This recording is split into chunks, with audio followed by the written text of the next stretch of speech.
आज की कहानी का शीर्षक है शिक्षा की शक्ति।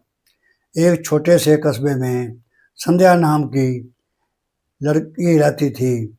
उसके पिता खेतों में मजदूरी का काम करते थे, माँ घर संभालती थी। परिवार के पास इतना पैसा नहीं था कि वह संध्या को अच्छे स्कूल में भेज सके। संध्या ने पुराने अखबारों से अक्षर पहचानना शुरू किया। गांव के लोग कहते थे कि लड़कियों को पढ़ाई की कोई ज़रूरत नहीं है, लेकिन संध्या ने इन बातों को अनसुना कर दिया। संध्या का बचपन कठिनाइयों से भरा था। उसके घर में बिजली का कनेक्शन नहीं था और पढ़ाई के लिए उसे मिट्टी के दिए का सहारा लेना पड़ता था। जब बाकी बच्चे खेलते थे, संध्या अपनी पढ़ाई में डूब जाती थी और उसके पिता अक्सर उसे कहते थे, बेटी पढ़ाई से पेट नहीं भरता। लेकिन संध्या जानती थी कि पढ़ाई से आत्मा और भविष्य दोनों भरते हैं। लेकिन संध्या के मन में ज्ञान पाने की आग लगी हुई थी।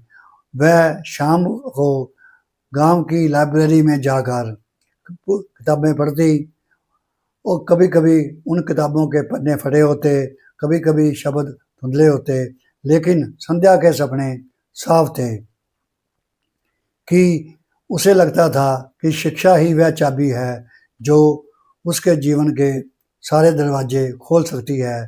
धीरे-धीरे उसने पढ़ाई में अपने को इतना निपुण बना लिया कि वह गांव के गरीब बच्चों को पढ़ाने लगी और उन्हें बताती, किताबें सिर्फ अक्षरों का संग्रह नहीं है, बल्कि दुनिया देखने की खिड़की भी है।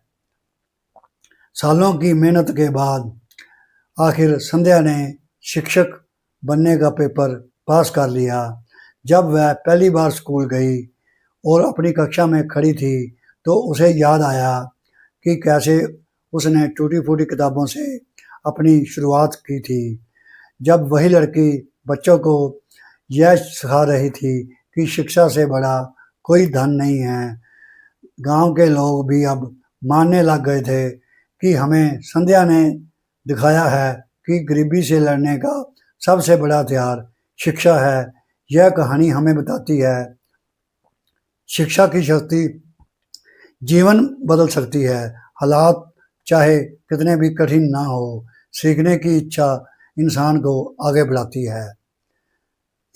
ये कहानी आपको कैसी लगी? आप अपनी राय कमेंट्स के द्वारा ज़रूर भेजें। धन्यवाद।